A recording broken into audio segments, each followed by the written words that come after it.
Cambiar el agua en vino. Este fue el primer milagro de Jesús. Él, su madre y sus discípulos habían sido invitados a una boda en Caná de Galilea. De repente, se acabó el vino, lo cual presentaba una situación incómoda y vergonzosa para los novios. María, la madre de Jesús, fue donde él y le dijo sencillamente: «Ya no tienen vino». Juan 2, 3. Jesús le contestó algo que suena un poco cortante en español, pero en su idioma mostraba respeto. Él le dijo a María: «Mujer, ¿eso qué tiene que ver conmigo?». Respondió Jesús: «Todavía no ha llegado mi hora». Sin embargo, tal como ella esperaba, Jesús actuó. Su madre dijo a los sirvientes: «Hagan lo que él les ordene». Había allí 6 tinajas de piedra, de las que usan los judíos en sus ceremonias de purificación. En cada una cabían unos 100 litros. Jesús dijo a los sirvientes: «Llenen de agua las tinajas». Y los sirvientes las llenaron hasta el borde. «Ahora saquen un poco y llévenlo al encargado del banquete», les dijo Jesús. Así lo hicieron. El encargado del banquete probó el agua convertida en vino sin saber de dónde había salido, aunque sí lo sabían los sirvientes que habían sacado el agua. Entonces llamó aparte al novio y le dijo: «Todos sirven primero el mejor vino. Cuando los invitados ya han bebido mucho, entonces sirven el más barato, pero tú has guardado el mejor vino hasta ahora». Jesús transformó el agua en un vino de la mejor calidad posible y el novio recibió elogios. Su boda no fue recordada como la boda en la que se terminó el vino antes de tiempo. Es recordada como la boda en la que se sirvió al final el mejor vino. Gracias a la intervención de Jesús, lo que podía haber sido motivo de mucha vergüenza se convirtió en motivo de alegría y orgullo. ¿Por qué Jesús hizo ese milagro? Podría decirse que quizás fue para complacer a su madre o para evitarle una vergüenza a los novios. La realidad es que la Biblia dice que fue para revelar su gloria. El poder de Dios se manifestó a través de él. Esta, la primera de sus señales, la hizo Jesús en Caná de Galilea. Así reveló su gloria, y sus discípulos creyeron en él. Alimentación de los 5.000. Mateo 14, 13-21, Marcos 6, 31-44, Lucas 9, 10-17, Juan 6, 5-14.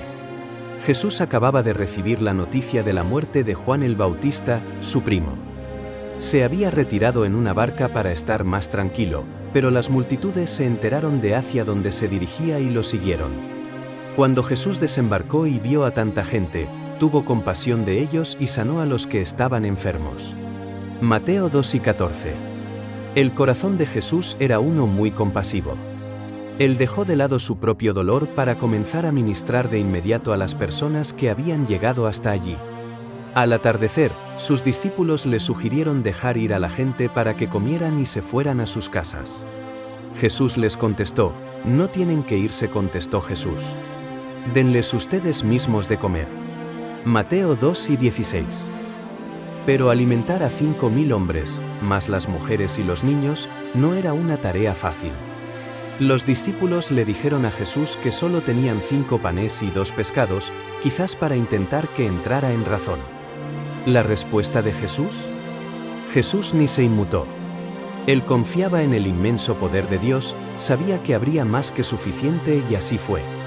Y mandó a la gente que se sentara sobre la hierba. Tomó los 5 panes y los 2 pescados, mirando al cielo, los bendijo. Luego partió los panes y se los dio a los discípulos, quienes los repartieron a la gente. Todos comieron hasta quedar satisfechos, y los discípulos recogieron 12 canastas llenas de pedazos que sobraron. Los que comieron fueron unos 5.000 hombres, sin contar a las mujeres y a los niños. Mateo 14, 19-21. Todos comieron y hasta sobraron 12 canastas llenas de comida. En ese día, Jesús alimentó tanto el cuerpo como el espíritu de todas aquellas personas. Todos ellos fueron testigos de la compasión y el poder de Dios en acción a través de su Hijo Jesús. Caminar sobre el agua. Mateo 14, 22-33, Marcos 6, 45-52, Juan 6, 15-21. Después de alimentar a las más de 5.000 personas, Jesús se quedó despidiendo a la multitud y envió a sus discípulos en una barca hasta la otra orilla. Cuando la gente se fue, Jesús subió a la montaña para tener un tiempo de oración a solas. Jesús oró hasta la madrugada cuando decidió reunirse en la barca con sus discípulos. La barca ya estaba bastante lejos, pero eso no presentaba ningún problema para Jesús. Él fue andando sobre el agua hasta alcanzar la barca. Cuando los discípulos lo vieron se asustaron y comenzaron a gritar. «¡Es un fantasma!», gritaron de miedo. Pero Jesús les dijo enseguida: «Cálmense. Soy yo. No tengan miedo». Mateo 14, 26-27. Pedro, con su temperamento temerario, le dijo: «Señor, si eres tú, mándame que vaya a ti sobre el agua». Mateo 2:28. Y así lo hizo Jesús. Al principio, todo iba bien. Pedro bajó de la barca y caminó hacia Jesús. Pero el viento se hizo más fuerte y Pedro sintió temor, así que comenzó a hundirse. Entonces gritó: «Señor, sálvame». Enseguida Jesús le tendió la mano y, sujetándolo, lo reprendió: «Hombre de poca fe, ¿por qué dudaste?». Cuando subieron a la barca, se calmó el viento. Y los que estaban en la barca lo adoraron diciendo: «Verdaderamente tú eres el Hijo de Dios». Mateo 14, 30-33. Como vemos, este milagro llevó a las personas que lo presenciaron a adorar a Jesús y a reconocer que Él era realmente el Hijo de Dios. Sanidad de 10 leprosos. Jesús se dirigía a Jerusalén pasando por Samaria y Galilea. Por el camino le salieron al encuentro 10 leprosos. Ellos le gritaron a Jesús desde la distancia, pues tenían prohibido por ley acercarse a las personas sanas. «Jesús, Maestro, ten compasión de nosotros». Ellos conocían quién era Jesús y aprovecharon para presentar su petición ante él. Jesús solo les dijo: «Vayan a presentarse a los sacerdotes». Él no les prometió nada ni les dijo nada más, pero ellos obedecieron. Mientras iban por el camino, los 10 leprosos recibieron sanidad. Sus cuerpos quedaron completamente limpios sin rastro de la lepra. Uno de ellos, al verse ya sano, regresó alabando a Dios a grandes voces. Cayó rostro en tierra a los pies de Jesús y le dio las gracias, no obstante que era samaritano. ¿Acaso no quedaron limpios los 10? Preguntó Jesús. ¿Dónde están los otros 9? ¿No hubo ninguno que regresara a dar gloria a Dios, excepto este extranjero? Levántate y vete, le dijo al hombre, tu fe te ha sanado. Aunque fueron 10 los hombres sanados, solo uno regresó alabando a Dios y dando gracias. Ese gesto de adoración y de reconocimiento del poder de Dios en Jesús bastó para que recibiera un regalo más grande, la salvación. Él, un samaritano, obtuvo también ese día la sanidad de su alma, pues reconoció el señorío de Jesús. Resurrección de Lázaro. Marta, María y Lázaro eran 3 hermanos, amigos muy queridos de Jesús. Cuando él iba a Betania, el pueblo donde vivían, los visitaba y a veces se quedaba con ellos. Un día, las hermanas mandaron a avisar a Jesús que Lázaro estaba muy enfermo. Cuando Jesús recibió el mensaje, dijo: «Esta enfermedad no terminará en muerte, sino que es para la gloria de Dios, para que por ella el Hijo de Dios sea glorificado». Jesús se quedó otros 2 días donde estaba con los discípulos antes de ir a Betania a ver a Lázaro. Los discípulos no deseaban ir allá porque temían que les hicieran daño si regresaban a Judea, ya que los judíos habían intentado apedrear a Jesús. De todas formas, fueron con él. Cuando llegaron allá se encontraron con que Lázaro llevaba 4 días en el sepulcro. Por el camino, Jesús se encontró con Marta y tuvieron la siguiente conversación.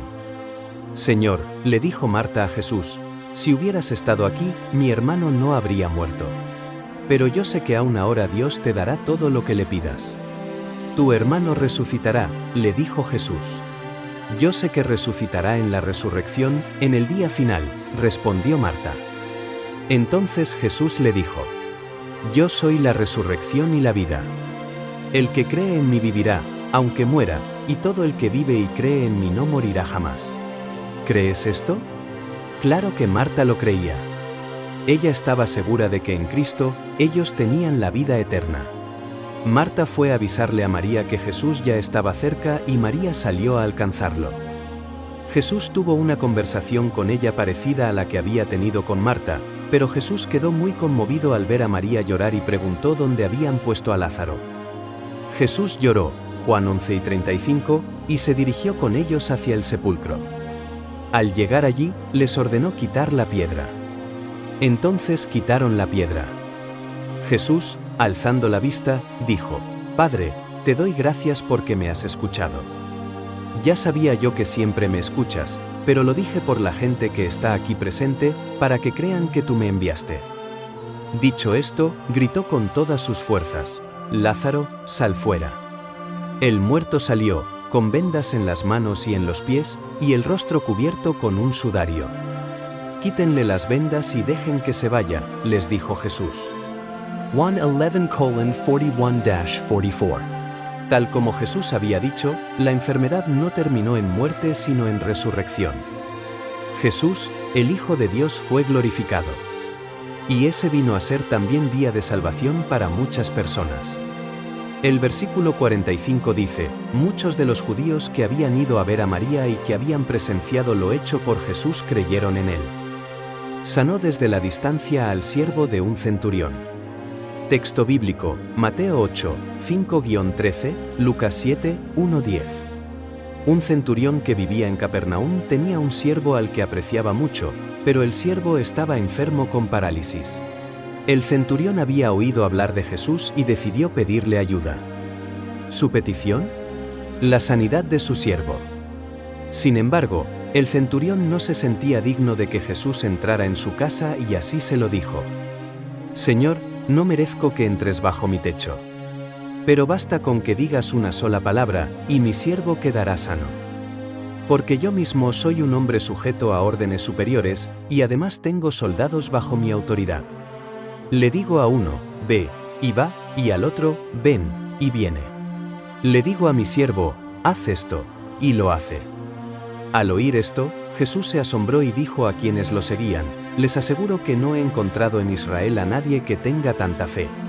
Mateo 8, 8-10. Jesús le concedió su petición y en ese mismo momento su siervo quedó sano. Mateo 8 y 13. Sanidad y liberación de un muchacho endemoniado. Mateo 17, 14-21, Marcos 9, 14-29, Lucas 9, 37-43. Un hombre estaba desesperado porque había un espíritu demoníaco que se apoderaba de su hijo provocándole ataques. El hombre fue donde Jesús y le suplicó de rodillas que obrara y sanara a su hijo. Él ya había pedido ayuda a los discípulos de Jesús, pero ellos no habían podido echar fuera el demonio. Jesús le dijo que trajera a su hijo y así lo hizo el padre. Jesús reprendió al demonio, el cual salió del muchacho, y éste quedó sano desde aquel momento. Mateo 5 y 18. En Lucas 9 y 43 leemos que todos se quedaron asombrados de la grandeza de Dios. Una vez más, el poder de Dios manifestado por medio de Jesús tocó no solo al muchacho y a su padre, sino que otros que presenciaron el milagro también fueron impactados. Otros milagros de Jesús. En la Biblia han quedado registrados 36 milagros hechos por Jesús. Sin embargo, tal como lo explicó Juan en su Evangelio, Jesús realizó muchos otros milagros y señales. Jesús hizo muchas otras señales milagrosas en presencia de sus discípulos, las cuales no están registradas en este libro. El milagro de la resurrección. Luego de que le crucificaron, Jesús resucitó. Él no se quedó muerto, sino que resucitó al tercer día. Jesús vive y un día regresará. Hechos 1, 10-11.